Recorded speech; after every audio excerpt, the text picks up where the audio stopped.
You're listening to the Good Old Boys Fantasy Football Podcast. Now here's your hosts, Kevin, Derek, and Alex. Alrighty, welcome in, ladies and gentlemen, to another episode of the Good Old Boys Fantasy Football Podcast. I am Derek, and joined as always by your co-host, Kevin. Kevin, how are we doing tonight? Doing good, man. Got the college national championship set up for 6 days from now. So IU and Miami, IU and Miami, playing in Miami for the national championship. So that was entertaining football to watch. We had wild card weekend. Most of those games were actually really entertaining for one reason or another, but they were competitive. So I was happy about that. We got some more coaches going around the carousel, but it was a good weekend, man. I watched some good playoff football and got to hang out with the family a little bit. And now we're back to the 5-day grind before we get some more relief this coming weekend. Right. Yeah, no, it was interesting too, right? The games this weekend on the NFL side of things, like all of them were highly competitive with the exception of like one, right? Like it was rather interesting to see how many of those games came down to no lead was safe. Nothing was really, settled until the clock hit zero on that. Because I believe going into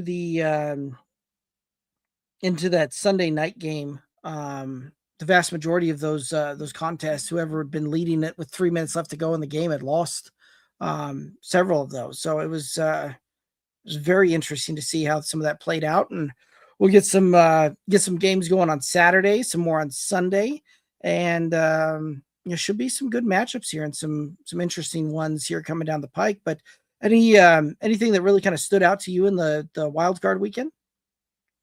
I guess a couple things that probably really stood out is number one, the Chargers offensive line and just the injuries, right, that they came across with the offensive line. It finally took its toll as that game was close because their defense played really, really, really good.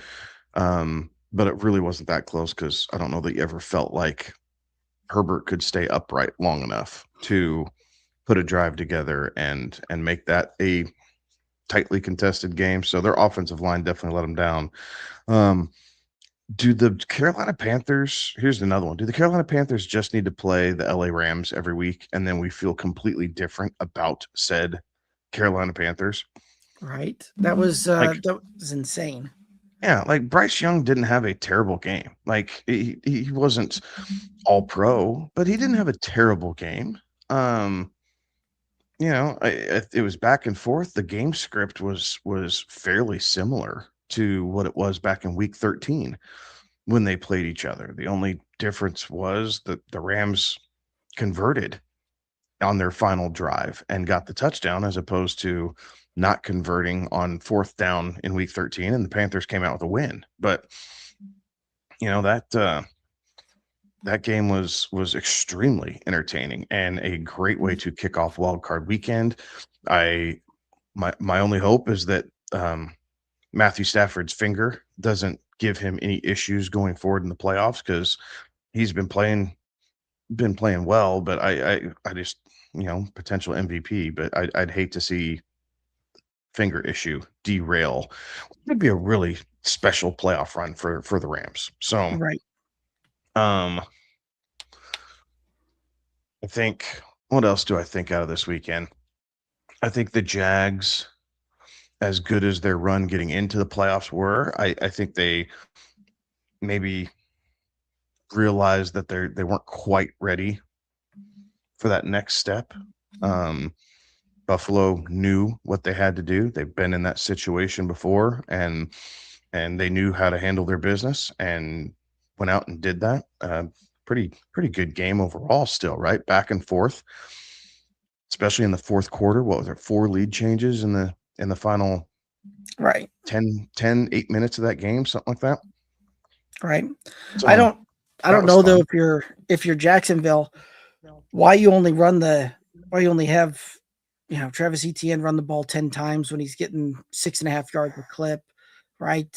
Tootin was getting 12 yards a clip. Like, and Buffalo had shown all season that you want to beat them, run the ball, right? And that makes it real easy to kind of do that because they'd stifled the Bills running game, right? James Cook was getting just over 3 yards a carry. Josh Allen was only getting about 3 yards a carry. Like, it was going to come down to Josh Allen having to beat you with your right arm with his right arm. And the best way to beat that or mitigate that is just keep him off the field. And so that was very surprising to me that they just didn't run the ball a whole lot more in that game. Yeah, I think they missed their opportunity, and that was one thing I felt like they did pretty well down the stretch. Right, they stayed pretty balanced. They were efficient in the run game, and while they were efficient, I think this is the issue or the potential low hanging fruit knock against Trevor Lawrence. Right, like you just can't give him too much. And yes, he did settle in and was, for all intents and purposes, QB1 for the final third of the regular season. The playoffs are a bit different game, and you can't just fall in love with your passing game. You got to be able to run the ball. And the Jags could, they just chose not to. So I'd agree. That was more questions than answers there. Um, but nevertheless, we'll see. We'll see how it holds up. We'll see if Denver has a different game plan coming in, because Buffalo is probably the team that I didn't want to see, just because the Broncos aren't necessarily a great running team. They're an okay running team. Um, and so I hope Sean Payton has a good game plan put together to keep Josh Allen off the field and limit Right. his possessions. You got to shorten the game. Right.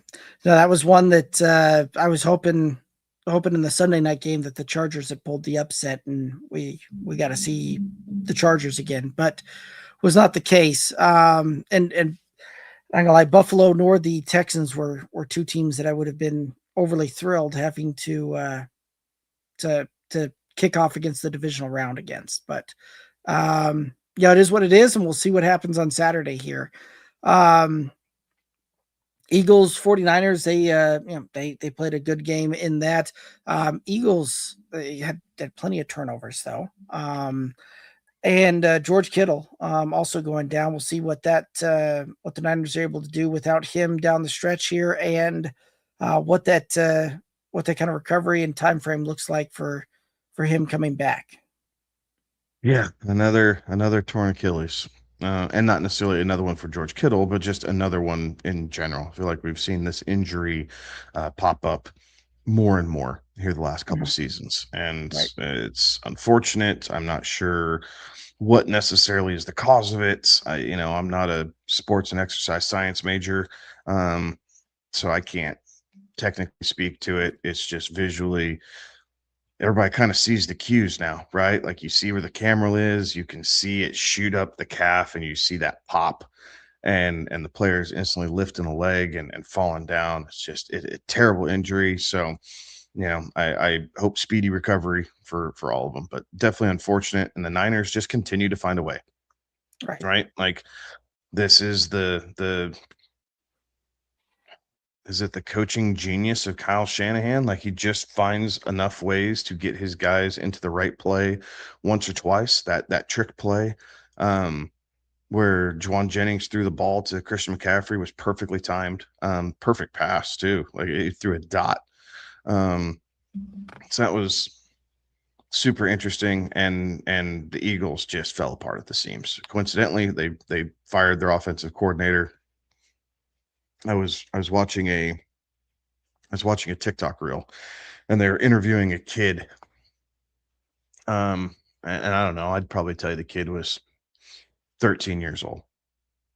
And you tell he's a big football fan, but he referenced Kevin Petula, their offensive coordinator, said he needs to go flip burgers somewhere because that's what he's good at. And the person interviewing him didn't quite understand, like, flipping burgers, like Like, what do you mean? He goes, well, because one side you're cooking and the other side you're raw. And then, the interviewer kind of, chuckled a little bit. And I was like, man, that's a great analogy coming from a kid. Like a great analogy coming from a kid. And coincidentally, Petula was relieved of his position here today. So Jalen Hurts will have his 11th straight season of a different offensive coordinator. Right. Like, yeah. That's crazy. We probably don't give him enough credit for that, right? No. Like we use it as a crutch and as an excuse sometimes, whether Trevor Lawrence, Kyler Murray, some of these other guys who kind of developed a little bit slower, maybe a little bit differently than how we had anticipated.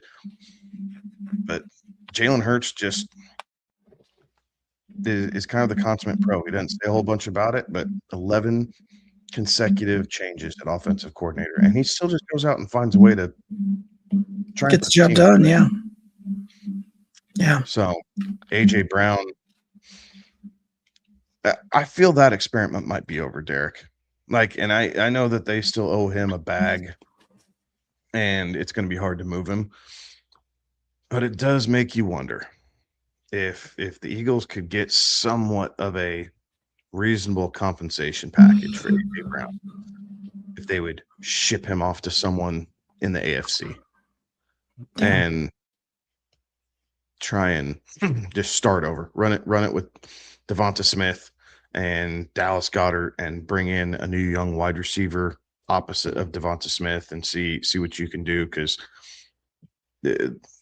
AJ Brown and his theatrics this year, you could tell it was wearing really thin on the Eagles sideline. Yeah. Yeah, it's interesting to see how those kind of played out there. It'll be interesting to see too here what the Ravens or what the Eagles do here in the offseason. But there's a lot of that's we typically talk about coaching carousel and that kind of things at this point of the year and what that looks like, and we'll get to that in a minute. But before we do, any kind of thoughts around some of the divisional rounds that we want to hit up here before we start diving into the coaching carousel?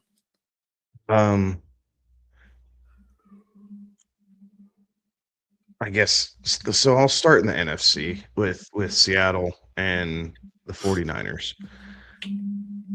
And this is probably the worst draw San Francisco could have gotten, in my opinion, right? Like, they just got demolished, and it was a butt kicking. A couple weeks ago in Seattle to finish out the regular season. They're going right back up there now without George Kittle. It'll be interesting to see what they're able to put together and what they learned. Now, Kyle Shanahan is a very good game caller, right? Like, he is good at that. I think that they will find more success than what they had the final week of the regular season, but I don't think it's going to be enough. So I think Seattle's moving on. And then the really good game, I think, is going to be the Rams and Bears. Right. The Rams have had issues with receivers deep lately, and the Bears have not only a couple of receivers but a tight end too who can get deep. So I think that game, even though it's going to be in Chicago and it's supposed to be blistering cold, I think you're going to see more of a passing game approach from both these teams than you are the running game, both by nature and just by the fact that Caleb's not afraid to air it out, and it's the Rams' weakness, and the Rams can't stick with the running game for whatever reason. Like, they choose not to, and it doesn't matter whether Kyron Williams or Blake Corum's averaging 5-6 yards a carry or not. They didn't do that against the Panthers, so I'm not necessarily saying that they abandoned it in the Carolina game, but just down the stretch, it was very hot and cold, the running game. So we'll see how that shakes out. But I think that might be the high scoring game of the weekend, just because both teams offensively can get it done, and there's probably the most amount of questions for both defenses in one way or another. I'll say, with the exception of San Francisco because of the injuries. Right. But I do think that LA Chicago game is probably going to be kind of come down to whoever has the ball last. Like that one seems like it's going to be really close, and I think you're right. It'll be kind of more of a track meet, kind of just up and down the field constantly. So it'll be interesting to see how that one plays out, and I think we're going to be getting a good game to finish off the divisional round there. Any other thoughts on the NFC, or should we head over to the AFC? No, I think that's about it for the NFC here right now. Wait and Awesome. see what we get from Stafford's hand injury if we get any more updates, but we're not going to get that today. Right. And on the AFC side of things, right? Like you've got two really good matchups, I think, right? The Texans and the Patriots. I think that one's going to be a really good matchup there, and you're going to see a couple of teams really try and grind that out. Same thing with the Broncos and the Bills, right? It's going to come down to, how do the Broncos, keep the keep the ball running or keep the ball moving on the ground and really try and establish a run game against the Bills, and you kind of mitigate Josh Allen from being able to do Josh Allen type of things. Yeah. I think for the Patriots, it's limiting turnovers, right? Mm-hmm. If the Patriots don't turn the ball over, I think the Patriots win that game. And it probably looks a little bit more comfortable than what it is if they don't have turnovers. But if Houston's able to get a Ramondre fumble or a Drake May interception or something like that, I do think that Houston can stay around really late in this game. I'm not expecting a whole bunch of points. I think I would be shocked if that game was anything higher than like 23-20. And that's a lot of scores for a game like that. But I'm thinking, maybe a short field, maybe you do get a turnover or something like that. Because I think New England's good enough defensively to limit Houston offensively. And Houston right now, with statistically the best defense in the NFL, defense travels. Right, it just doesn't matter, and D'Amico Ryans has that defense absolutely believing in themselves right now, and they have a really good pass rush to help get after Drake May, and we're going to figure out if the Patriots were a product of their strength of schedule, or if they've really made this much of an improvement in 1 year. Right. So we'll definitely understand some things about that. And then for the Denver game, like we've been saying, Denver's got to run the ball. You got to run the ball. So if you can do that, the Bills offense has been kind of clunky at times. James Cook has been less explosive the last 5 weeks or so, maybe 4 weeks, than what he was kind of leading up to that. So, if you can limit the big plays, we've seen what can happen here. Shorten the game, see how the Broncos shake out there at home. I think that's a big help for them. But nevertheless, you gotta limit the big plays, and you gotta find a way to keep your offense on the field, because the more opportunities you give Josh Allen, the more you set yourself up for danger. So, cheeky answer, but it's going to be Allen's legs, I think. Right, like if you can limit his running, Denver stands a really good chance. But if Josh Allen's continuously breaking loose and extending plays or extending drives, I think you're going to have a kind of a long day there in Denver. So good, entertaining game it should be. But I don't know. I don't have the warm and fuzzies as a Bronco fan. I wish I did, but I Right. just don't. But that's why they play the games. We're gonna see how they shake out. Absolutely. Well, Grayson chiming in over on YouTube saying that this is going to be a great game. Grayson is a Bills fan. But yeah, it'll be a good game, and hopefully it'll be a good game. And I think we'll get a lot of really good matchups here. Really good kind of football played out throughout this divisional round. Nothing on the paper just kind of screams, "Oh my gosh, what are these two being matched up for?" Because it's could very well turn ugly, right? There's nothing that kind of stands out and screams that immediately. So I think we're going to be in for some good football this weekend, and hopefully that plays out that way. Any other thoughts here before we move on over to the coaching carousel? No, All right. let's spin away. All right, awesome. So since we last talked, right, the news broke on Mike Tomlin stepping down today. You mentioned the offensive coordinator for the Eagles being let go. Greg Roman, the offensive coordinator for the Chargers, being let go today. Mike McDaniels was let go last week after we talked on Tuesday. So, but any other news notes that you're seeing there, or any kind of thoughts here on the coaching carousel? So, Thursday is kind of a weird. It was a weird day that Mike McDaniel got let go, right? And I did bring up on the show last week that I didn't think it was done. I guess I just wasn't expecting it being Thursday for whatever reason. It just struck me as a very odd day to let go of your head coach. But coincidentally, he got let go, and then instantly the Lions are on the horn trying to get him to come up to Detroit and be the OC for that team. So we were talking pre-show, right? Like that could be scary.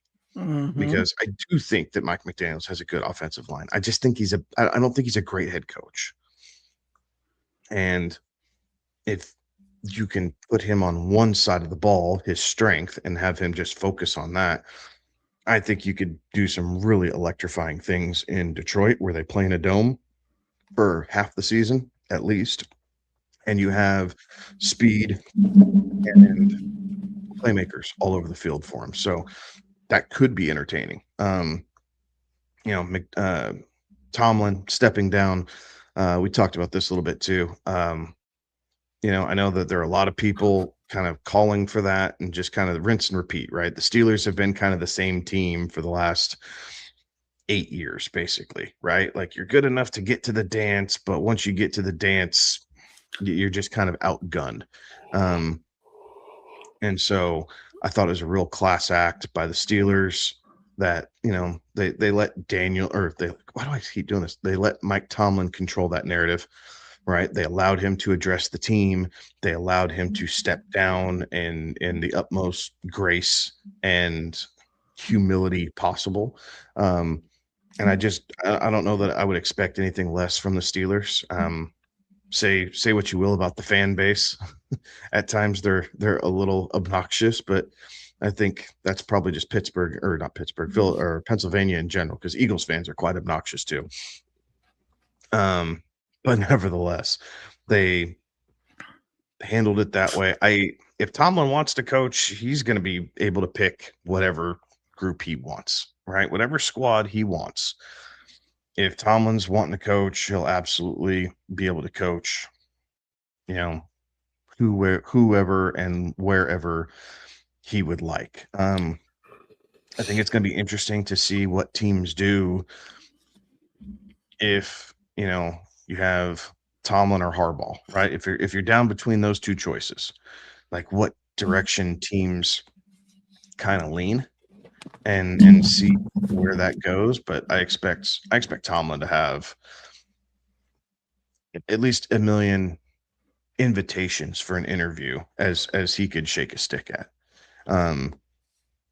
But he'll land on his feet. I like Mike Tomlin. I really do. I think he's very underrated. I think that his ability to manage a locker room and keep the stuff in-house is arguably the best in the NFL. Belichick might have done it slightly better, just the Patriot way thing and kind of how that got hammered into everybody. But Belichick also had a Hall of Fame greatest of all time type quarterback to help control that narrative. Right. Tomlin did it with, Hall of Fame type quarterbacks. Yes. Ben Roethlisberger, this season Aaron Rodgers, but I mean, he won games with Duck Hodges. Like, he won games with Justin Fields. He won games with Mason Rudolph. Yeah. He won games with Kenny Pickett. Like, Mike Tomlin won games with quarterbacks that some of these guys have no business being starting quarterbacks in the NFL. Yeah. Or So, franchise guys, things like that. But yeah, you're right. absolutely. You're right. You've seen these guys go on other organizations and struggle to try and win games, right? But Yeah, you can't name many Steelers who have left the Steelers and done better after they left. no. Well, and yeah, you mentioned as well just the ability to keep things in house. Like it was amazing to some of the names that came through there. They leave, they go to other organizations, and things just kind of come out that become a like, how did that not get out their entire time they were in Pittsburgh, right? And then they make other stops later on, and it's still like similar narratives coming out. So very interesting to just see how well they were able to keep things in house and control the narrative of of their locker room. Yeah, I think I'm kind of running through name-worthy players who've left Pittsburgh and not just completely bombed out. And I think Minkah Fitzpatrick is the only one that I really have coming to mind. And then now he's back with Pittsburgh. But I mean, he was never a problem in Miami, right? Like it was never that Minkah wasn't doing his job or was acting out and everything else. It was, he just found his way back to Pittsburgh via the trade. But yeah, I mean, right, and Antonio Brown and Le'Veon right. Bell both turned into head cases while in Pittsburgh, but he just did such a good job you never noticed until they left. And then you're going, holy smokes. Right. Yeah. It's interesting to see how that comes to pass there. But yeah, it'll be interesting to see, right? Like, and you mentioned earlier that if you've got if you're an organization, you're kind of trying to settle between like a Harbaugh or a Tomlin. If you're trying to bring that in, in that case, probably leans more on the Harbaugh side of things, simply from the standpoint that the Steelers would still hold the coaching rights, the contract rights to Tomlin, and it would take some compensation to be able to give that away. Very similar to what the Saints did with Sean Payton a few years ago, right? He steps away from the game, goes and does like the TV thing, comes back. They still got the contract rights, and it takes a trade to happen to go through. And was 2 draft picks, including a first rounder that Denver had to send over to be able to hire Sean Payton as their head coach. So I would imagine something similar and a similar asking price, if not a higher asking price. Yeah, that would be interesting because I didn't even think about that until you just said it. So yeah, there's 9 coaching vacancies, which almost a third of the league coaching vacancies available. So it'll be interesting to see how this thing plays out and comes to pass, and the chess pieces and all of that and the the kind of the carousel and how these guys get maneuvered around here. But it'll also be interesting to see now too, with some of these teams being eliminated, some of these coordinators start getting in the mix for these coaching interviews and all of that as well. So I think it'll be interesting to see here over the next week or two to see some of the news that starts circling out. And ultimately, I think it'll take 1 or 2 of the dominoes falling for the rest of them to start falling in line as well. So I just pulled up the Tomlin contract just since we were talking about it. And so he's under contract through 2026 with a team option for 2027. Mm-hmm.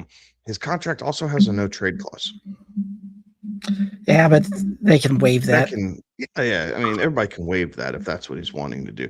It'll be interesting. See what the Steelers want to do, right? Like, if it was truly, because Sean Payton stepped away, and I don't know that the Saints really wanted him to step away.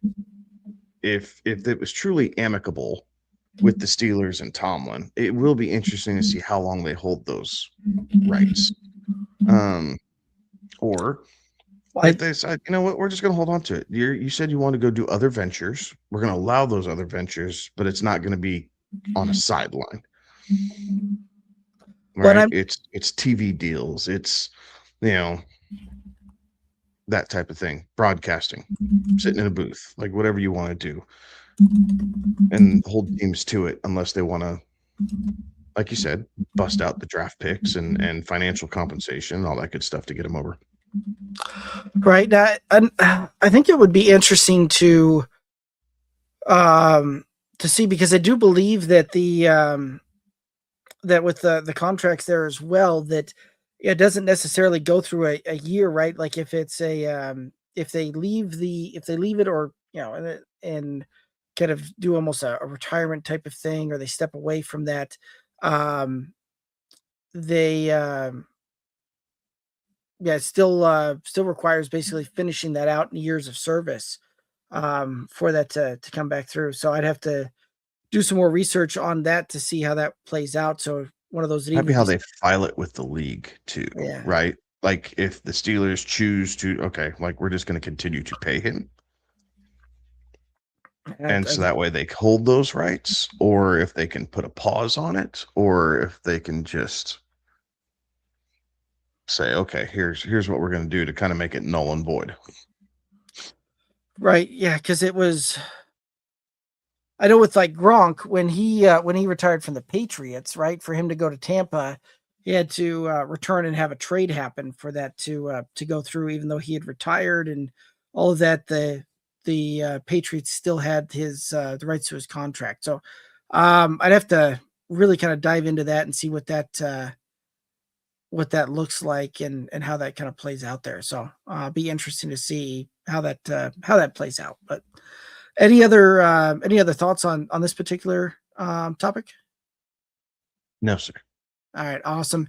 Any other news notes? Any other thoughts you want to hit up on the coaching carousel?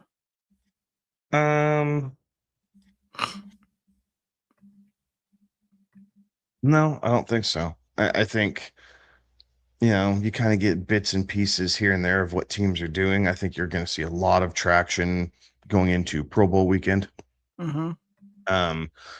Just with that being the week off where teams can interview coordinators of your Super Bowl contending teams, and then you have basically 30 out of the 32 teams are full free reign, and then the last two teams, they get that Pro Bowl week to kind of interview and do whatever. So I think we'll get a lot of traction here in 2 weeks, but definitely something that every time my phone dings, I am looking at it. I'm like, okay, now who's talking to who? Like, what's going to go on here? What's the first domino? Who's going to be the team that puts it together and say, okay, this is our guy, and they're just going to go after him right away. Right.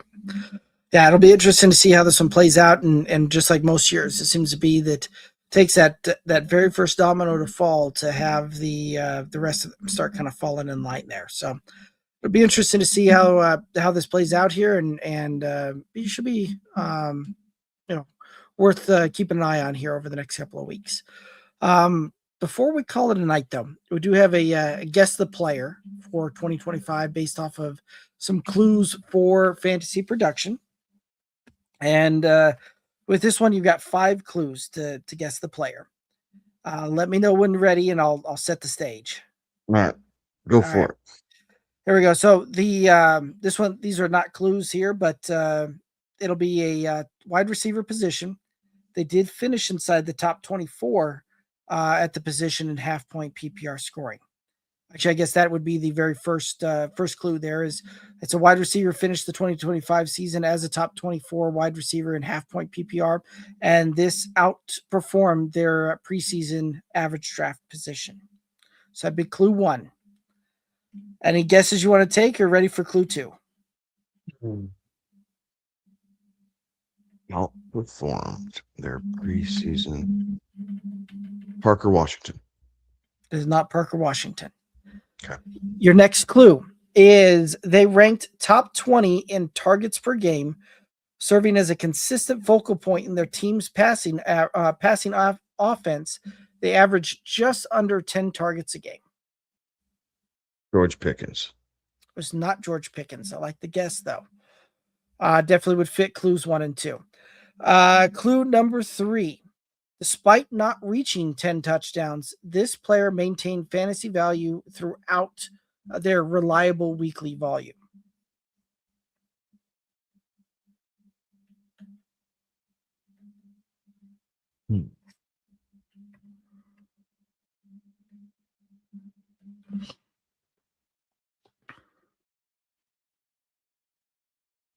Any guesses are ready Next. for clue 4? No, next. Okay. Sorry, I'm processing. Next. No worries. Clue number 4. They played on a team that finished inside the top 10 for pass attempts averaged per game.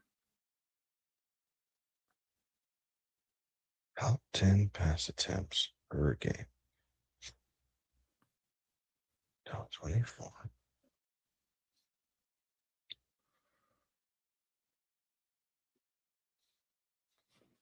Okay, next. All right, clue number 5. This receiver recorded multiple 100-yard games in 2025 and became a trusted wide receiver 2/flex option for fantasy managers during the playoff weeks, with a touchdown scored in each week of the fantasy playoffs. Well, hey, that should be a big clue. And actually, I'll amend that to say at least a touchdown scored in each week of the fantasy playoffs. At least a touchdown scored in each week of the fantasy playoffs.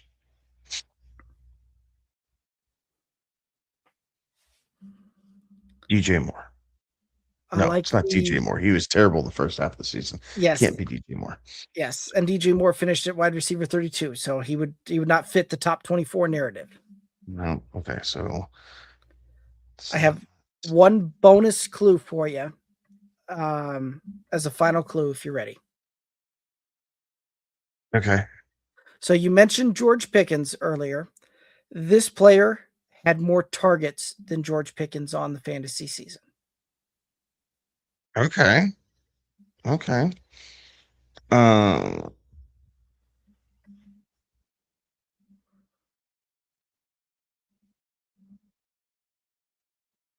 Yeah, like I know who it's. I can list a bunch of players who I know it's not, right? Like just based off the team volume. Like it's not JSN. It's not anyone. I don't think it's any one of the Chargers receivers because none of them were consistent enough. It wasn't a Raider. Not a Raider. Nope. It wasn't a 49er. Nope.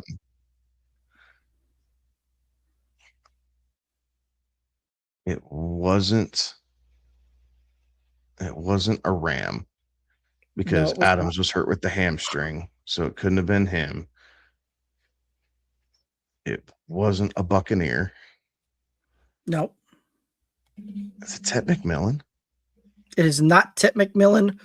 Here's your final bonus clue on this. Final bonus clue. Okay. So clue 7. They are in the same division as Ted McMillan.